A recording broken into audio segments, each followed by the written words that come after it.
Hello, you're watching Tell It Like It Is, and my name is Kathy Benuck. Today you'll notice we have a different set, a really neat one.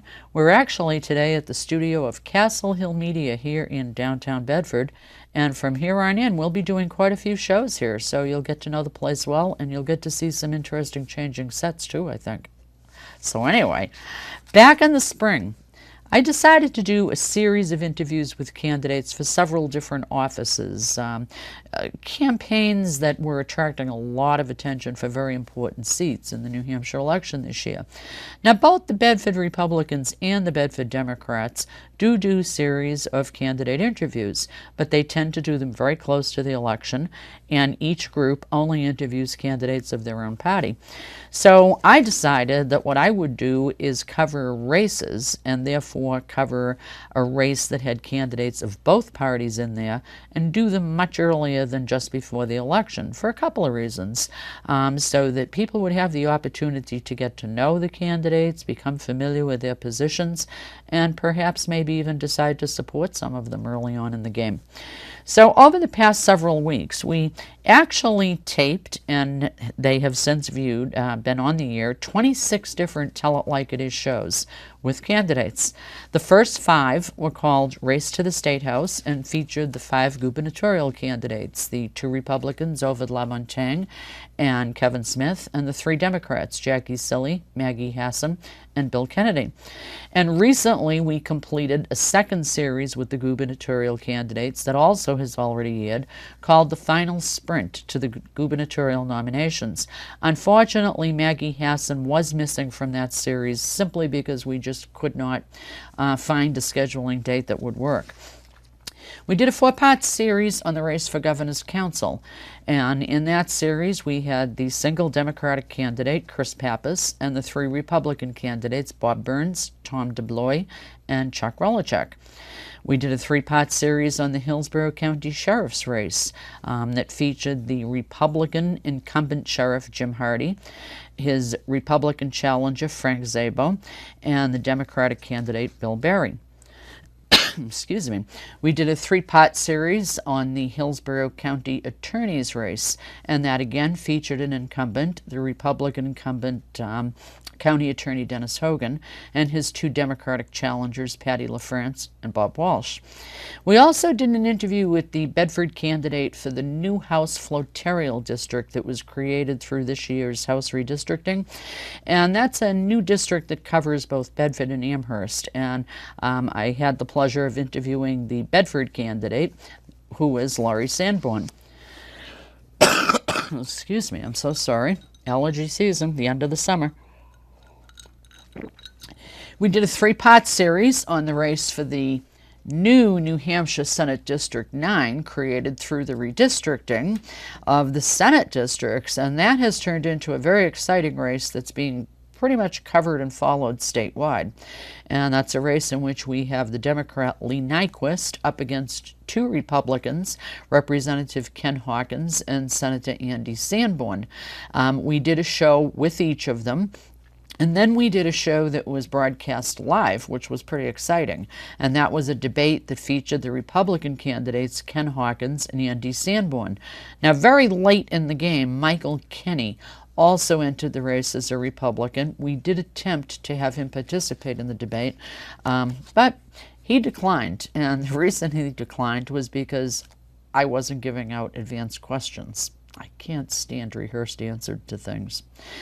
So, the final part of our election primary series was going to be coverage and interviews with the candidates in the race for the 1st New Hampshire Congressional District. And of course, those 2 people, as we all know, are the incumbent Republican Congressman Frank Ginter and the Democratic challenger Carol Shea-Porter, who served 2 terms in Congress before being defeated by Ginter. Now, as I said, 26 shows were completed with candidates from both political parties, and we're just about ready now to start a whole new series with the people who will square off now in the final election in November. You know, the whole series, it was a very time-consuming endeavor. Perhaps if I had known in advance how time-consuming, maybe I wouldn't have been so eager to do it, to be truthful. Just reaching 21 different candidates alone was onerous. And then having conversations with each, and in some cases also with their staff members, scheduling all of these sometimes was a horror show, because that was kind of a four-part thing. Not only did we have to be aware of the schedule of each and every one of the 21 candidates, but BCTV studio availability factored in, the schedule of my extremely busy director and cinematographer, my Currier had to be factored in, and my own schedule also had to be considered.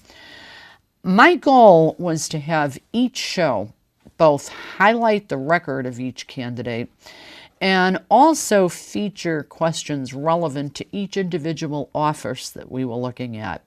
And I wanted the questions to be fair and equal to each of the people who were seeking that particular office. I also wanted the questions to not have a political twist to them, but to be really more tied to the duties and issues of that actual office. I'll tell you, a lot of time went into researching the issues relevant to each individual race, and a tremendous amount of time went into learning about the candidates themselves. I researched their biographies, their platforms, their websites, searched for news clippings all over the place about them. I don't think there was a newspaper in the state of New Hampshire that I didn't look at. I listened to their speeches. I looked at their interviews they did with other media. And then, we progressed into the actual show tapings, and as you can imagine, those accounted for a lot of time. And sometimes we were on a pretty tight schedule, taping as many as 5 shows in one day. And if any of you have ever taped TV shows, you know that that's an effort.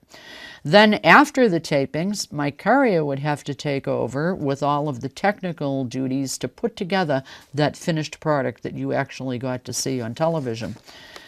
The second round of gubernatorial interviews featured some of the same questions to the candidates, but really the goal with the second round was to individualize the interview more to each candidate, and to relate to their own platforms as they had evolved through the months.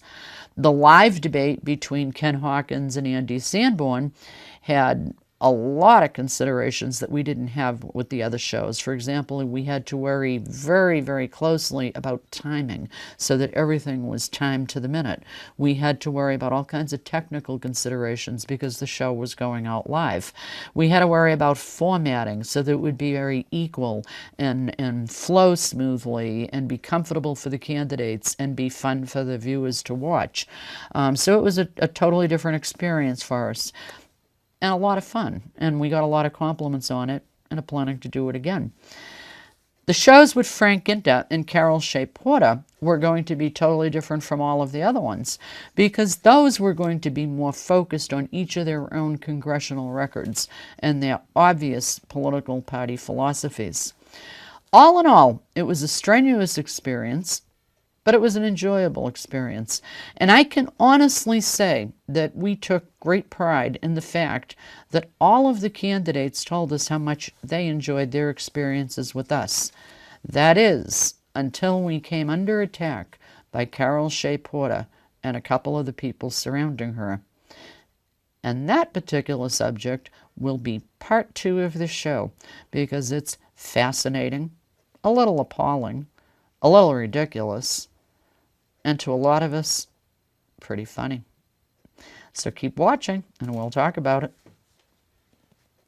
Okay, so we are back, and once again, we're here today at CastleHill Media, the studio in downtown Bedford. Isn't it great? Totally different look than BCTV, isn't it? Well, because we're independent producers, we can do that. So, when we took our brief little break, I mentioned that everything was going well with the whole candidate series that we did until we met up with congressional candidate Carol Shea-Porter. Seriously, from the get-go, the Shea-Porter campaign was the worst to deal with of all 21 candidates that I worked with through this. I couldn't get a commitment that she would do a show. Promised callbacks didn't happen. Actually, it was only when I finally indicated, you know what, we have no more remaining dates to tape a show, that I finally got a call that she'd tape a show with me on Monday, August 20th, which was actually the very last day of our tapings for the whole primary election show series.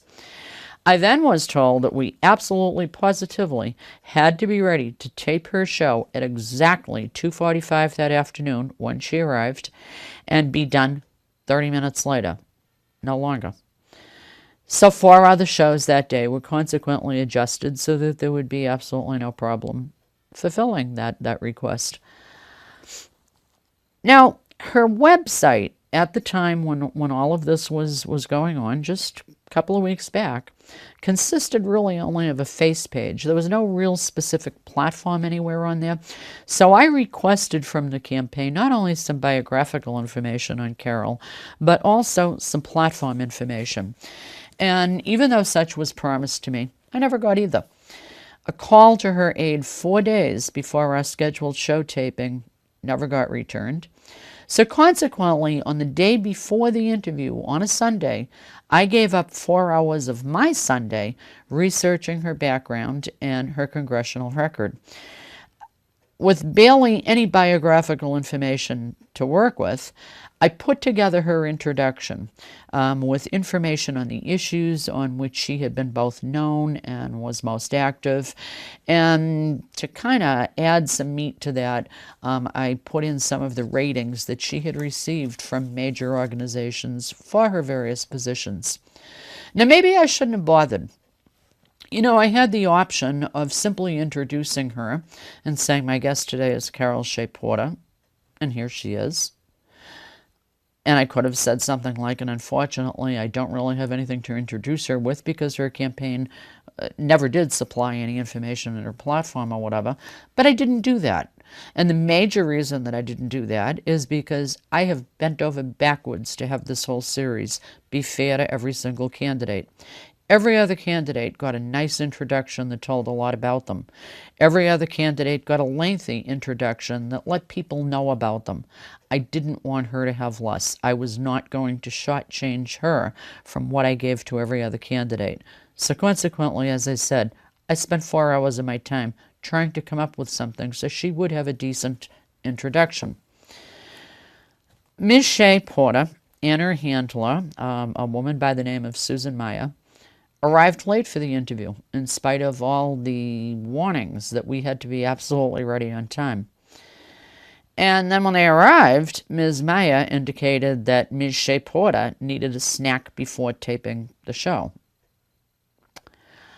Okay, so a little raid went on of the BCTV employee refrigerator. 45 minutes later, we finally started taping the show, which meant now that the next candidate whose scheduling had to be adjusted wound up standing around waiting for his show to start. Believe it or not, Carol Shea-Porter and I had very cordial conversation while all this was going on. And I did, before the camera started rolling for the taping, I actually did tell her what I had put together for her introduction and the reason that I had to do it that way, and she had absolutely no problem with that. When I was introducing her, because I had seen this over and over again when doing research on her, I mentioned that she had voted for the impeachment of George Bush.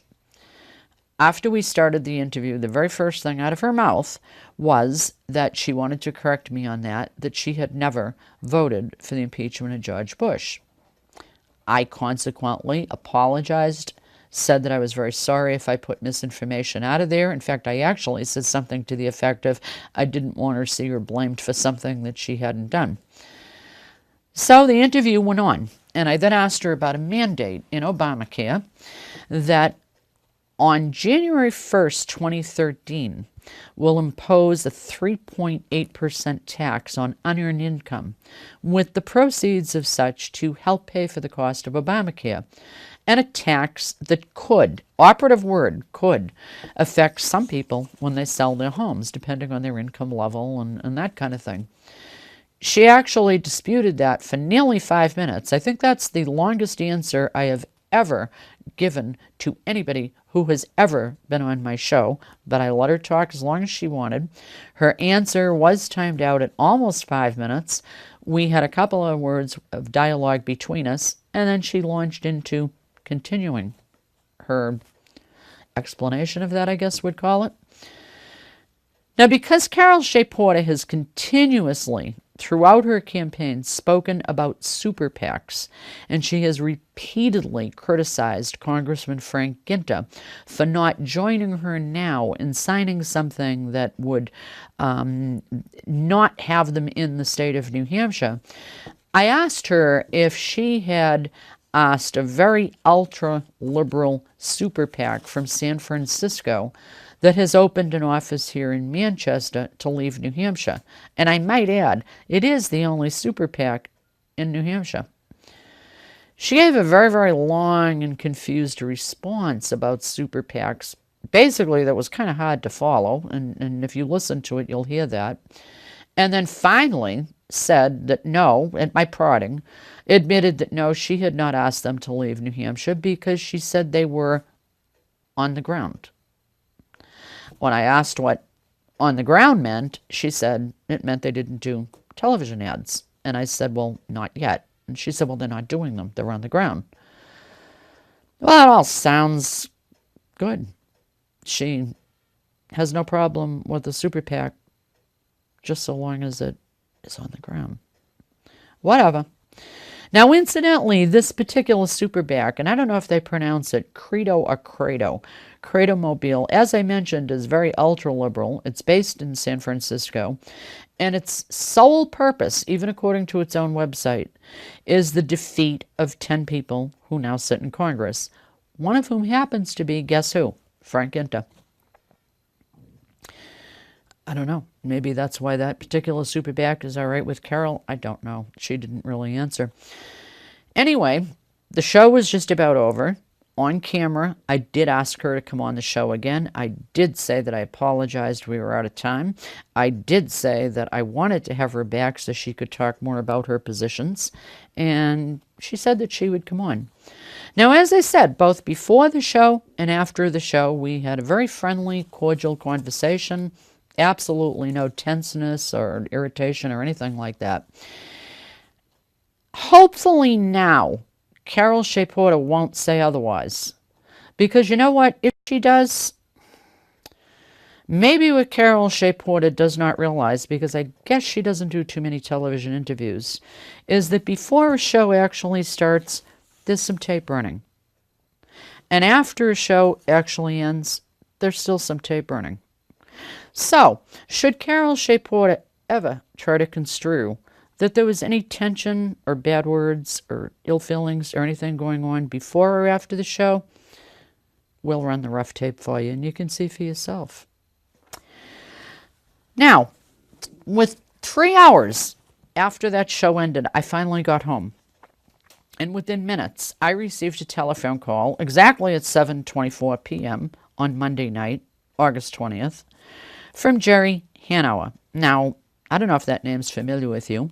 He is a candidate right now for the New Hampshire House of Representatives, a candidate who wants to represent Bedford, and he's also chairman of the Bedford Democratic Party. Now, although he had not seen the show with Carol Shea-Porter, nor was he in the BCTV studio when it was being taped, he was calling me, believe it or not, to complain about it. In fact, he had already called the BCTV station manager to complain about it, something which I didn't hear about until the next day. I didn't hear it from Jerry, but I heard about it the next day after he made a second call to the BCTV station manager to complain about the show that he still hadn't seen. Anyway, right now, Jerry Hanauer is writing letters to the editor. You've probably seen them in the Bedford papers and gosh only knows where else they've appeared.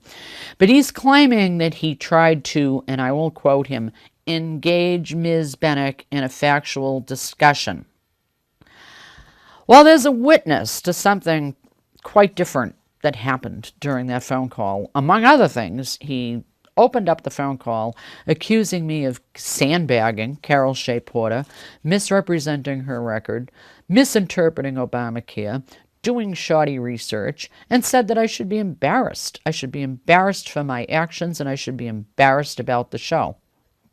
Let me say it again, that he hadn't seen yet. He said no Democrat would ever again come on my show, tell it like it is. He also said that the show needed to be dumped and a new one taped. And I told him, Jerry, I'll be happy to let people know Carol feels as though she wasn't treated fairly on my show, and I've already asked her to do a second show with me to talk more about her platform. And he told me, well, that wouldn't happen unless Carol Shea-Porter had questions in advance. After 35 minutes of this harangue and listening to his insulting remarks, I finally said to him, here's the deal. The show is going on the air. If Carol would like to do a second show, she's already been invited to do so. There will be no advanced questions. And our call ended. At 9:10 the next morning, I had a telephone message from Carol Shea-Porter saying that the show needed to be redone. That afternoon, I spoke with her. I let her know that I had a house full of people, but that didn't seem to bother her. And basically, I got a replay of Hanover's harangue of the night before, almost word for word, in fact. She also denied that I had ever asked her campaign for her platform. She denied voting again on impeaching George Bush. She said that my bringing up old issues of 2009 and 2010, like Obamacare, were not relevant to her campaign of today. She said that I was completely wrong about the new Obamacare 3.8% federal tax on unearned income. Now, I mentioned to her that, yeah, she did vote yes on House Resolution 1258 to impeach George Bush on June 11th, 2008. She said she did not. And I said, Carol, it's in the congressional record. And her answer was that the congressional record was wrong. She then went on to say that I needed to not have the show aired. And even though 4 to 5 times in the conversation I said to her, Carol, do you want to come in and do an additional show? Additional, not replacement. Her answer to that was she would not even consider it unless she first received and approved my questions in advance. And of course, I told her I don't do that with any candidate.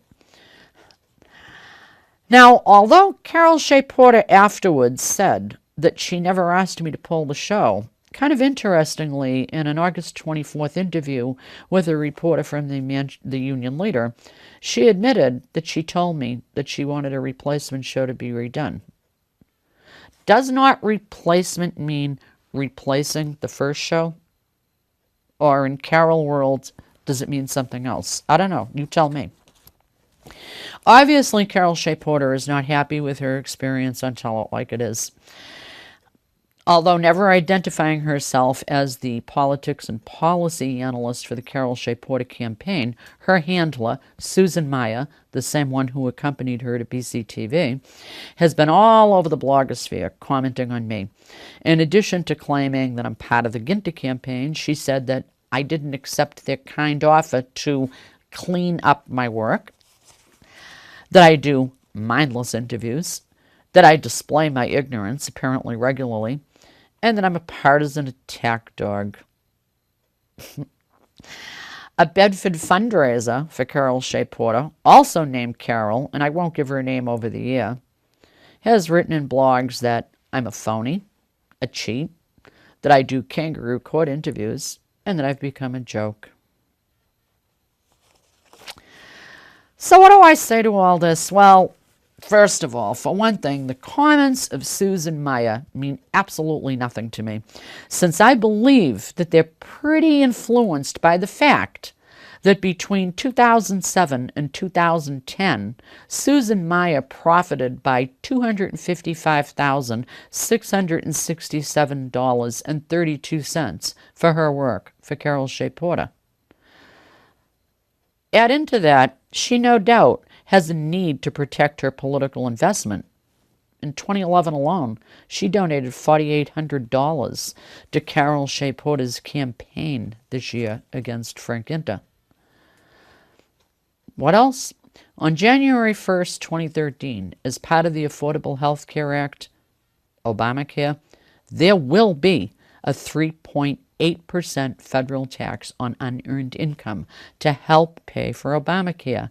This is absolutely indisputable. It will also apply to the proceeds from a house sale for some people. That too is indisputable. I never said that it would apply to all house sales. I did, however, say that it is one more thing hidden in Obamacare that most people know nothing about. Carol Shea-Porter can put whatever spin she wants on that now, but it is a fact. I'd like her to prove otherwise. I said in my introduction that Carol Shea-Porter is known as a strong pro-choice advocate. She's very proud of that. She's always been very proud of the fact that she has received support, praise, and financial contributions from Emily's List, which is a Democratic conclave of women who are pro-choice. She's always been proud of receiving 100% ratings over and over again from the National Abortion Rights Action League, from the National Family Planning and Reproductive Health Association, and from Planned Parenthood. So why was she and Jerry Hanauer so furious and lambasting me on the phone that I mentioned her pro-choice position? Figure that one out. Carol Shea-Porter was also angry that I said she's a liberal. Yet she's very proud of the fact that because of her liberal record, she received a 100% rating from the League of Women Voters, a 100% rating from the American Civil Liberties Union, a 100% rating from the Leadership Council on Human Rights, a 96% rating from Americans for Democratic Action, a 95% rating from the NAACP, and very high marks from a whole host of other welfare and poverty groups. But she's mad I said she was a liberal. You know, if I was trying to sandbag Carol Shea-Porter, I could have, but I didn't, mention her scores from many, many other groups in this country that she probably would like to forget in this election year, particularly during these tough economic times. For example, I could have mentioned that the U.S. Chamber of Commerce gave her 0 to 36% ratings, that the Small Business and Entrepreneurship Council gave her a 0% rating, that the National Association of Manufacturers gave her a 39% rating, that Americans for Prosperity gave her a 0% rating, that Americans for Tax Reform gave her a 0% rating, that Freedom Works gave her a 5% rating, that the National Taxpayers Union gave her ratings of 4% and 5%, and that the American Farm Bureau, a very erstwhile organization that everybody in the United States owes something to, never gave her a rating higher than 33%. And that's only the beginning of the list. So if I was trying to sandbag Carol or get people talking about a negative during tough economic times, I could have gotten into all that, and I didn't. And I apologize for not doing that, actually. Now let's talk about Carol Shea-Porter's denial that she voted on anything about impeaching George W. Bush, which she said during my show with her. On June 11, 2008, she voted on House Resolution 1258.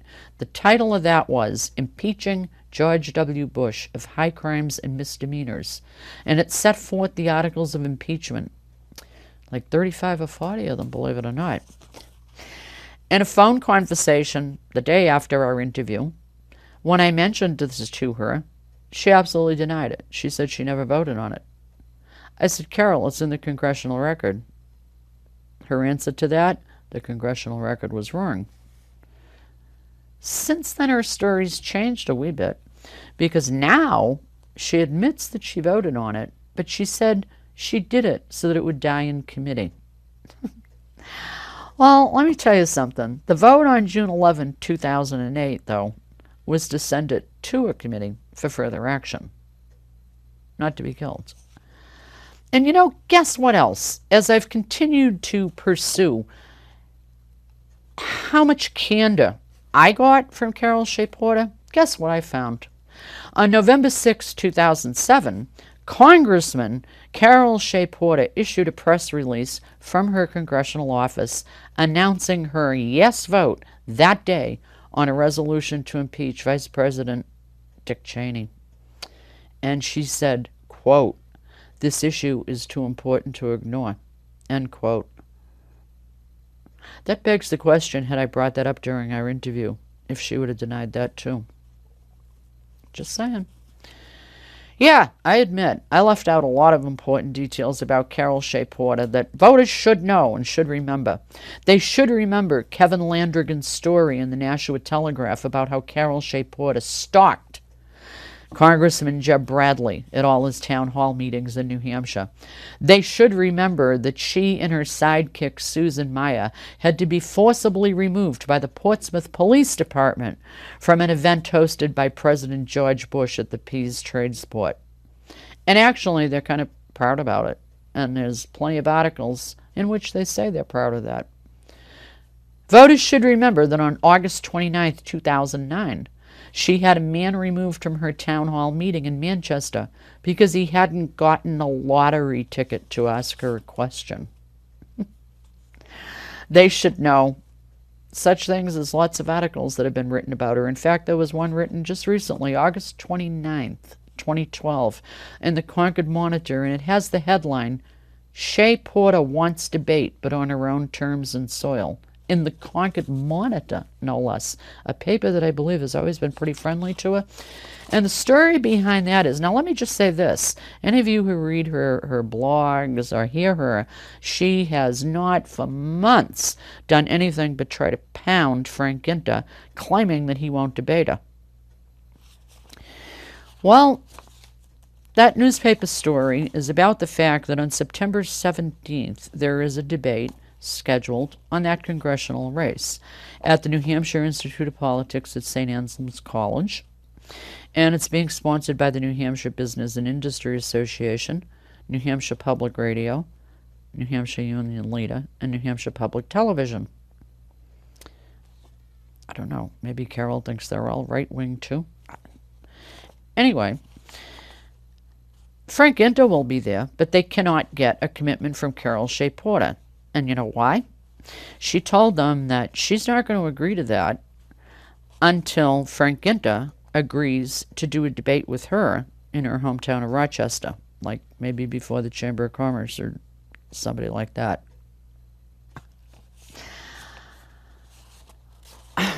You know, there's really nothing more to comment on that except how bizarre. And of course, I have to wonder, is the reason she won't be at the St. Anselm's debate is because it's on television, and I don't think she'd be able to convince Channel 9 to dump the show if Carol doesn't like it afterwards. You know, earlier in the show I said that now we're getting ready to begin interviewing candidates who'll proceed to the November final election. Will Carol Shea-Porter participate? She was invited to during our show together. She was invited to when we completed taping. She was asked several times on the next day during a telephone conversation. I'll say right here, she has an open invitation. But I doubt that I'll see her again. And you know why I won't? Because I won't let her control the interview. I will not provide her with advanced questions, and I will not allow her to censor a show prior to its being broadcast. That easy. Quite frankly, I expect a whole lot more from a candidate than scripted answers and a reinvented history. And I will not, absolutely will not, pander to a candidate who selects what he or she is willing to talk about and then attacks those unwilling to cater to that particular shortcoming. And it is a shortcoming. Obviously, Carol is way more comfortable campaigning through her daily patch blogs, in which she slams her opponent and then waits for complimentary comments from her supporters, from people like the person she brought to the show. Should she decide to do another Tell It Like It Is show, Carol will be treated with the same courtesy and respect that she got on the first show. And she did get that. And watch it, and you'll see it. And you know what? We'll even have some snacks for her this time, so that her handler, Susan Meyer, won't have to raid the BCTV refrigerator again. How's that? I recently posted a blog that I opened saying that it was not enough to just know the platform of a candidate, but that there are things that speak to the whole integrity of a person that need to be examined every bit as closely as the public positions that he or she takes. Well, let me tell it like it is right now. Personal integrity is a whole lot more important than a platform. I didn't see any personal integrity in my dealings with Carol Shea-Porter. I did not witness personal integrity from Jerry Hanover, who had the unmitigated gall to try to bully me into dumping a show that he hadn't even seen. But you know, I did learn a valuable lesson about both candidates. They both believe in media censorship. They both will disparage, insult, and defame anyone who disagrees with them or who refuses to bend to their wills. So let me say this. Thank you, Carol Shea-Porter. Thank you, Jerry Hanover, because I know you're both going to see this show, for letting us know just how it is with you. Your actions told us, and that is telling it like it is. Till the next time, you tell it like it is. I intend to keep it up. Bye-bye.